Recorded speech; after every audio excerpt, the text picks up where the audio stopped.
Hi everyone, welcome to EduChemy, and today we are going to start a very new initiative called UPSC CSC Masterclass Program for Prelims and Mains. ये बिल्कुल free initiative होगा आपके लिए और ये initiative को हमने start किया है कि आप अपने यूपीएससी प्रिपरेशन को डेली ट्रैक कर सकें और ये देख सके कि आप किस डायरेक्शन में जा रहे हैं. इसके अंदर we will cover some prelims related question जो काफी एग्जाम रेलिवेंट रहेगा और इसके अलावा हमारे जो मेंस इनिशिएटिव है उसमें हम लोग डेली आपको एक क्वेश्चन दिया करेंगे जिसको आपको समझना है और उसके बाद आपको उसको अटेम्प्ट करना है, उसका आंसर लिखिए और जो है आप उस आंसर को सबमिट कर सकते हैं जिसको इवैल्यूएट किया जाएगा by our dedicated mentor. You are heading the rescue operations in an area affected by severe natural calamity. Thousands of people are rendered homeless and deprived of food, drinking water and other basic amenities. Rescue work has been disrupted by heavy rainfall and damage to supply routes. The local people are seething with anger against the delayed limited rescue operations. When your team reaches the affected area, the people there heckled and even assault some of the team members. One of your team member is even severely injured. Faced with this crisis, some team members plead with you to call off the operations, fearing the threats to their life. आप बोल सकते हैं this is a genuine case. हो सकता है कि आप किसी टाइम पे यू मे से दी आप एनडीआरएफ के हेड हो, आप किसी डिजास्टर में गए हैं and you are the head of NDRF और वहाँ पर आप पहुँचते हैं तो वहाँ पर का जो पब्लिक है वो इतना डिले ड्यू टू काफ़ी डिले हो चुका है रेस्क्यू ऑपरेशंस में. वहाँ पर बहुत चीज़ का स्कार्सिटी होगा, फूड, शेल्टर. तो हो सकता है कि वहाँ पे एजिटेटेड लोग हो और आपके किसी टीम मेंबर को असॉल्ट कर दिया है और वो टीम मेंबर जो है वो सीवियरली इंजर्ड हो गया. तो आपको इसमें हमने केस स्टडी समझ लिया, बहुत ही छोटा सा केस स्टडी, और इस तरह के केस स्टडीज जब भी आपको मिलते हैं तो try to answer them very quickly because you can save a lot of time in this case study. बहुत ही स्ट्रेट फॉरवर्ड है, आपको एकदम क्लियर कट सिचुएशन दिया हुआ है और इस पर बेस्ड क्या क्वेश्चन है उसको हम लोग देखते हैं. नो यहाँ पर क्वेश्चन क्या है, in such trying circumstances what will be your response. आपका रिस्पॉन्स क्या होने वाला है, ठीक है, इसके बारे में हम लोग को डिस्कस करना है. देखिए यहाँ पर जस्ट मैंने अभी आपको ये पॉइंट आउट किया ना कि क्वेश्चन आपको ऐसे ही दिए रहेंगे कि आप इस तरह के सर्कमस्टांसेस में आपका रिस्पॉन्स क्या रहेगा. तो आप ऐसा नहीं है कि सिर्फ एक रिस्पॉन्स को लेके एक लंबा सा पैराग्राफ लिख दीजिए, वैसा नहीं होता है. आपको मैक्सिमम पॉसिबल रिस्पॉन्सेज बताना है कि आप ये भी कर सकते हैं, उसके बाद आप ये करेंगे, उसके बाद आप ये करेंगे. तो आपको चेन ऑफ एक्शन बता सकते हैं या फिर डिफरेंट पॉसिबल आप जो स्टेप्स लेंगे उसके बारे में बता सकते हैं. तो यहां पर मेजर एम क्या है, you have to explore the maximum angles. उसके बाद the second question is examine the qualities of a public servant which will be required to manage the situation. बहुत अच्छा, ये तो बहुत ही ईजी सेक्शन है क्योंकि हमने already qualities of public servant के बारे में पढ़ रखा है एथिक्स में. आपको पता है पब्लिक सर्वेंट के कुछ बेसिक क्वालिटीज होता है जो कि होना चाहिए and you can use those qualities here also. आपको बस उस क्वालिटी को यहां पर क्वेश्चन के हिसाब से एडजस्ट करना है. चलिए, तो हमने केस स्टडी समझ लिया. केस फिर से मैं एक बार आपको ब्रीफ कर देता हूं. केस स्टडी क्या है कि एक कैलेमिटी हुआ है कहीं पर, आप जो है वो हेड हैं किसी रेस्क्यू टीम के और वहां पर क्या हुआ है कि ड्यू टू हैवी रेनफॉल और जो भी कैलेमिटी की वजह से वहां पर सप्लाई रूट डैमेज हो गया. सप्लाई रूट डैमेज होने का मतलब क्या हुआ कि जो भी एसेंशियल सप्लाईज थे, राशन का, मेडिकल इक्विपमेंट्स या जो भी चीज का था, वो डिसरप्ट हो चुका है. तो वहां पर जो लोग फंसे हुए हैं वो पूरी तरह से अभी असहाय हैं और गवर्नमेंट से उम्मीद कर रहे हैं कि उनका रेस्क्यू करे.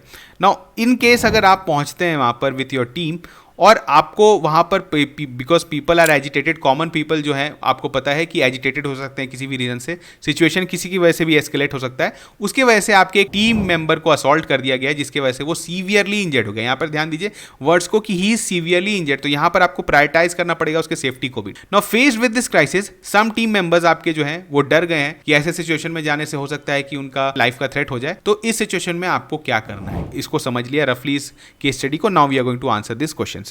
Now the first thing is in such trying circumstances what will be your response. तो रिस्पॉन्स की बात करने से पहले देखिए जनरली केस स्टडी में क्या होता है कि कहीं कहीं पे आपसे पूछ लिया जाता है कि what are the stakeholders involve या who are the stakeholders that are involve. अगर नहीं भी दिया हुआ है आपको तो still you can start a case study by stakeholders involve. एक जनरल आप हैबिट बना लीजिए कि आप कुछ स्टार्ट लिख दिए कि दिस, अगर आप एक कुछ ब्रीफ लाइन लिख सकते हैं इंट्रोडक्शन का कि दिस केस स्टडी, मतलब आप कैलेमिटी के बारे में बता दें, आप थोड़ा सा आपने ब्रीफ कर दिया और उसके बाद बोलिए कि आप स्टेक होल्डर्स इन्वॉल्व. ठीक है, क्वेश्चन कुछ भी पूछा गया हो लेकिन यू कैन स्टिल राइट कि who are the stakeholders involve. यहां पर आप सबसे क्या कर सकते हैं, सबसे पहले आपका जो स्टेक होल्डर है दैट इज द गवर्नमेंट. आप although you are representing the government लेकिन still as a whole state government या जहां पर भी हो रहा है वो इसके बहुत बड़े स्टेक होल्डर है. सेकेंड है the people who are stuck in the calamity. These are the stakeholders of the situation. उसके बाद आप, यू एंड योर टीम, या आप बोलेंगे me and my team. And fourth में आप लिख सकते हैं लोकल लीडर्स एंड ऑर्गेनाइजेशन। आप देखेंगे इसका भी यूज आने वाला है आगे चल के, कि लीडर्स एंड लोकल लीडर्स और जो ऑर्गेनाइजेशन है, this is also one of the stakeholders. इसके अलावा भी आप कुछ लिख सकते हैं, प्रेस, मीडिया, एनजीओ, यू में से सोशल ऑर्गेनाइजेशंस, आप कुछ भी लिख सकते हैं। जितना पॉसिबल स्टेक होल्डर्स आप सोच सकते हैं इस सिचुएशन में इन्वॉल्व है, आप लिख सकते हैं। इसी कारण मैं बोलता हूं कि यहां पर आप हिचकिचाइए नहीं, आप जितना भी मैक्सिमम एंगल सोच सकते हैं, आप कोशिश करिए कि लिमिटेड टाइम में उसको लिख दीजिए। चलिए, हमने डिफाइन कर दिया who are the stakeholders. Now moving on to the requirement of the question. Now in such a challenging emotionally charged situation, my response, क्योंकि आपसे पूछा गया है, as a leader of the rescue operation would be guided by several important principles and qualities of a public servant. यो I would approach this situation. आप ऐसा start करके आप बोल सकते हैं कि आप कैसे इसको करने वाले हैं, इसको handle. Now the first step is काम एंड एम्पैथेटिक कम्युनिकेशन। आप जैसे वहां पर पहुंचे हैं, लोग वहां पर एजिटेटेड हैं और वहां पे आप बोल सकते हैं काफी ज्यादा वॉलेटाइल सिचुएशन है, कुछ भी हो सकता है उस समय। तो सबसे पहले आपका काम क्या है कि आपको कामनेस दिखाना है, ठीक है, कि इस तरह के सिचुएशंस को यू कैन हैंडल। आप जब कामनेस दिखाएंगे तो आपके टीम मेंबर्स भी थोड़े से स्टेबल हो जाएंगे, बिकॉज वो भी काफी डरे हुए हैं। आप उसके बाद सेकेंड स्टेप क्या करेंगे, I would acknowledge their frustration, fears and anger and assure them that our primary goal is to provide assistant as swiftly as possible. Now आप आए हैं वहां पर, अब लोगों को नहीं पता है कि आप कौन है, क्या है, ठीक है, तो आप अच्छे से बताएंगे। तो सबसे इंपॉर्टेंट है यहां पर कम्युनिकेशन, बहुत इंपॉर्टेंट है, clear and cut communication use करना। चाहे आप किसी भी चैनल को यूज कर रहे हैं, कि आप मैक्सिमम ऑडियंस तक पहुंच पाए और आप ये बताएं कि हम लोग आपके मदद के लिए आए हैं। प्लीज आप जो है, आप समझिए कि अभी we are the first line of response, हम ही जो है गवर्नमेंट को रिप्रेजेंट कर रहे हैं। इस तरह से अगर आप बताएंगे तो उनको लगेगा कि नहीं, हम ये जो है हमारे बेनिफिट के लिए आए हैं और हमें जो है यहां से निकालेंगे। तो फर्स्ट थिंग तो ये है कि आप इनिशियल कॉन्फिडेंस जो उनका गेन करने की कोशिश करेगा, एंड दैट इज थ्रू काम and empathetic communication. Now, the second important part आप लिख सकते हैं is de-escalation and outreach. Now, once आपने थोड़ा सा communication establish कर लिया है, तो आपको क्या करना चाहिए, de-escalation करना चाहिए। अब वहां पे लोग agitated हैं, तो आप क्या कर सकते हैं कि आप सबसे पहले लोकल कम्युनिटी के जो लीडर्स हैं या फिर जो वहां पे जो भी एनजीओ हैं, आप उनसे तुरंत मीटिंग अरेंज करिए। आप जो है वहां की सिचुएशन के बारे में जानिए, उनको भी इन्वॉल्व करिए, उनको डिसीजन मेकिंग में कि आगे हम लोग का क्या प्रोसेस होने वाला है, उनको अच्छे से बताइए। आपके पास कितने रिसोर्सेज हैं, इसको अच्छे से बताइए और आप ये बताइए कि हम यहां पर हैं आपके मदद करने के लिए, we are here to help you. और अपने सारे रिसोर्सेज के बेसिकली प्रॉब्लम सॉल्विंग टीम में अगर आप उन कम्युनिटीज को इन्वॉल्व कर लेते हैं तो आप जो है बहुत अच्छे पोजीशन में पहुंच जाएंगे। तो लगेगा कि आप लोग सब मिलकर रेस्क्यू करने वाले हैं। Now the third important part है, इसको आप प्रायोरिटाइज सेफ्टी को ऊपर भी रख सकते हैं। तो आपको सबसे पहले क्या है कि आपके पास safety of both the affected people and the rescue team member is of paramount importance. अब आपके पास जितने भी रिसोर्सेज हैं, सबसे पहले तो आप आपका जो टीम मेंबर जो सीवियरली इंजर्ड हो गया उसको किसी इमीडिएट मेडिकल अटेंशन दिलवाइए, जहां पर भी वहां पे कुछ अवेलेबल है। जो भी हॉस्पिटल या इवन आपके टीम में भी कोई मेडिकल एक्सपर्ट हो सकते हैं, उनसे आप तुरंत सबसे पहले उनका फर्स्ट एड करवाइए या जो भी करवाना है, ताकि उनका सिचुएशन स्टेबल हो पाए। Now the second important part है कि आपको वहां के जो पीपल हैं जो स्ट्रक हैं, तो आपको ये डील करना है कि सबसे पहले किसको रिक्वायरमेंट है। अगर वहां पर कुछ लोग इंजर्ड हैं, वहां पे कुछ लोगों को तुरंत मेडिकल अटेंशन चाहिए, तो वो with the help of local community आप जो है सबसे पहले उनके लिए मेडिकल अटेंशन दिलवा सकते हैं। तो आपने ये सब चीज कर लिया। नाउ इंपॉर्टेंट और पार्ट क्या है, लीड बाई एग्जाम्पल। यहां पर because your team members are already afraid, situation काफी आउट ऑफ हैंड है, तो आपको यहां पर एग्जाम्पल के द्वारा लीड करना ही पड़ेगा, ठीक है। अगर आप आगे जाके लोगों से बात करते हैं तो टीम मेंबर का भी कॉन्फिडेंस बढ़ेगा कि जब जो हमारे जो सुपीरियर हैं अगर वो इस तरह से कर पा रहे हैं काम, तो हम भी कर सकते हैं इनके साथ मिलकर, ठीक है। And then they will start participating wholeheartedly. तो यहां पर आपका बहुत इंपॉर्टेंट हो जाता है कि you have to lead by example. इसके बाद क्या है, अडेप्टेबिलिटी एंड रिसोर्सफुलनेस। इसका मतलब क्या हुआ कि आपने पता है कि आपका सप्लाई रूट डिसरप्ट हो चुका है। इन दी नियर टाइम बोल सकते हैं कि आप कुछ घंटों के लिए या कुछ दिनों तक हो सकता है वहां पर सप्लाई वापस नहीं आए। तो आपको क्या करना है कि जो भी आपके पास रिसोर्सेज अवेलेबल हैं, राशन लोकल कम्युनिटीज के पास अवेलेबल है या जो भी है, आपको उसका एफिशिएंट यूटिलाइजेशन करना है ताकि पैनिक उस एरिया में घट पाए। जो भी आपके पास रिसोर्सेज है, फूड, वाटर, मेडिकल सप्लाईज होगा ही कुछ लोकल एरिया में, ठीक है, या फिर आप कोई नियर बाई एरिया से अगर सोर्स कर सकते हैं तो उसको यूज करके आप जो है सबसे पहले पैनिक लाइक सिचुएशन को घटाना है। तो वंस आपने ये सिचुएशन को कंट्रोल कर लिया है, आपने जिसको मेडिकल रिक्वायरमेंट चाहिए था उसको दे दिया, उसके बाद आपने सेफ्टी इंश्योर किया, आपने एक अच्छा कम्युनिकेशन स्टैब्लिश कर लिया, ठीक है, और आप अपने सुपीरियर से भी बात करोगे कि कॉन्स्टेंट आपको सपोर्ट एंड सप्लाई का वहां पर जरूरत पड़ते रहेगा, ठीक है। तो आप इसको भी एक पॉइंट बना सकते हैं कि keep in contact with superiors officials and the government उनको रियल टाइम सिचुएशन बताते रहिए ताकि वो सही से आपको रिसोर्सेज पहुंचा पाए। इसके बाद ये सब तो था कि आपने कैसे सिचुएशन को कंट्रोल करना है। इसके बाद आप लिख सकते हैं कि लॉन्ग टर्म विजन भी होना चाहिए। आपका लॉन्ग टर्म विजन क्या होना चाहिए? Why addressing immediate needs a public servant should also consider long term recovery and rehabilitation of the area. कुछ टाइम में जब सिचुएशन वहां पे स्टेबलाइज हो जाए तो उसके बाद आपको क्या करना है कि वहां पर सप्लाईज ठीक से चालू हो जाए, एवरीथिंग जो है वहां पर फिर से नॉर्मल हो जाए। ये भी आप ही का काम है देखना। तो इन सब चीजों को आप बता सकते हैं कि ये जो है आप इस तरह से अप्रोच करेंगे। आपने यहां पर बता दिया। देखिए हमने कुछ कुछ पॉइंट्स इसके अलावा भी आप ऐड कर सकते हैं। हमने भी कोशिश किया कि मैक्सिमम एंगल्स कवर किया जाए, लेकिन स्टिल अगर आपको लगता है कि इसके अलावा आप कुछ और भी कर सकते हैं, तो आपको कुछ इनोवेटिव स्टेप लगता है तो आप यहां पर ऐड कर सकते हैं। But the basic requirement of this question क्या है, जो हमने बोला है कि इस तरह के क्वेश्चन का रिक्वायरमेंट होता है कि आपको सिचुएशन को एनालाइज करके आपका रिस्पॉन्सेस क्या होगा वो अच्छे से बताना है। चलिए तो हमने यहां पर एक्सप्लेन कर दिया। Now the second part of the question is कि यहां पर कौन कौन सी आप बोल सकते हैं क्वालिटीज ऑफ पब्लिक सर्वेंट है जो कि आपके यूज आने वाला है।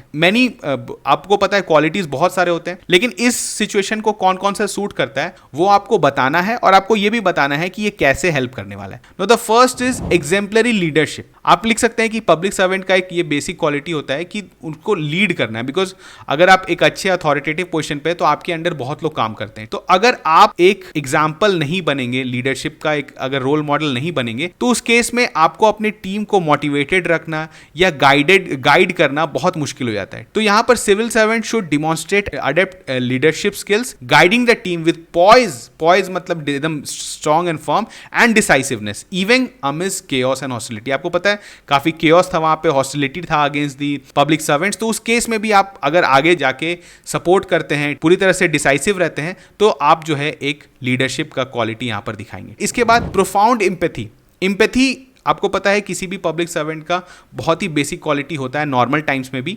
यहां पर तो बिल्कुल ही हुआ, बिकॉज जैसे आप पहुंचते हैं, अगर आपके पास एम्पैथी नहीं है, इफ द पब्लिक, अगर आप एम्पैथी का मतलब क्या हुआ? Empathy is not sympathy. यहां पर आपको समझना चाहिए, while reading ethics you should know the difference between sympathy and empathy. Sympathy क्या हुआ कि आपको जस्ट किसी की सिचुएशन को देख के उस पर लग रहा है कि आपको कुछ करना चाहिए, दैट इज कॉल्ड सिंपैथी। लेकिन एम्पैथी क्या होता है कि you keep yourself in that position. आप उस पर्सन के पोजीशन में रखिए कि अगर आप एक पर्सन होते, आप इस कैलेमिटी में फंसे होते, तो आप किस तरह से एक्ट कर रहे होते। तो आपको लगेगा उस टाइम पे कि पब्लिक इतना एजिटेटेड है, तो दिस इज जस्टिफाइड। ऐसा आपको नहीं लगेगा कि आप एक पब्लिक सर्वेंट हैं, वहां पहुंचे हैं, लोग एजिटेटेड हैं, तो आप उससे गुस्सा आ जाएं। ऐसा नहीं करना है आपको। वहां पर आप देखिए कि क्यों वो इतना गुस्साए हुए हैं, क्यों वो एजिटेटेड है। इसी को कहते हैं एम्पैथी। तो आपको उसके पोजीशन में रहकर उस सिचुएशन को एनालाइज करना है। इसके बाद द मोस्ट इंपॉर्टेंट पार्ट यहां पर होता है, जो सबसे प्रिलिमिनरी रिक्वायरमेंट था, that was high level of emotional intelligence. Emotional intelligence क्या होता है? देखिए, इमोशनल इंटेलिजेंस होता है बेसिकली, अगर आप इसको सरल भाषा में समझने की कोशिश करिए, reason with emotions. Reason with emotions का मतलब क्या हुआ कि आप जैसे फॉर एग्जांपल समझिए कि जैसे आपने वहां पहुंचे आप और वहां पर सिचुएशन काफी हीटेड है, एजिटेटेड है, तो आपका फर्स्ट रिस्पॉन्स ये हो सकता था कि आप गुस्से में आ जाए और आप कुछ जो है वहां पर से वापस लौट जाए। ठीक है, ऐसा भी हो सकता है कि आप बोलें कि नहीं चलिए यहाँ पर सिचुएशन आउट ऑफ कंट्रोल हो रहा है, तो हम लोग यहाँ से निकलते हैं सबसे पहले, या फिर आप कुछ और भी वहां पे पब्लिक के साथ भिड़ जाएं, ऐसा भी हो सकता है। तो इन सब चीजों को पब्लिक डोमेन में आपको बहुत अच्छे से संभालना रहता है, because you are public servant और आपका डे टू डे डीलिंग है विद पब्लिक, तो आप में बहुत high level of emotional intelligence होना चाहिए।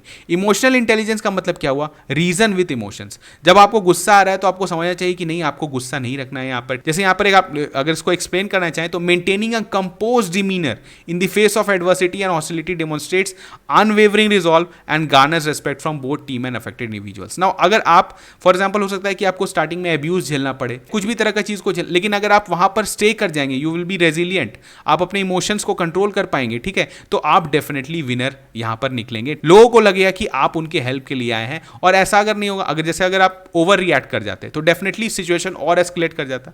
तो इसी कारण you have to show high level of emotional intelligence.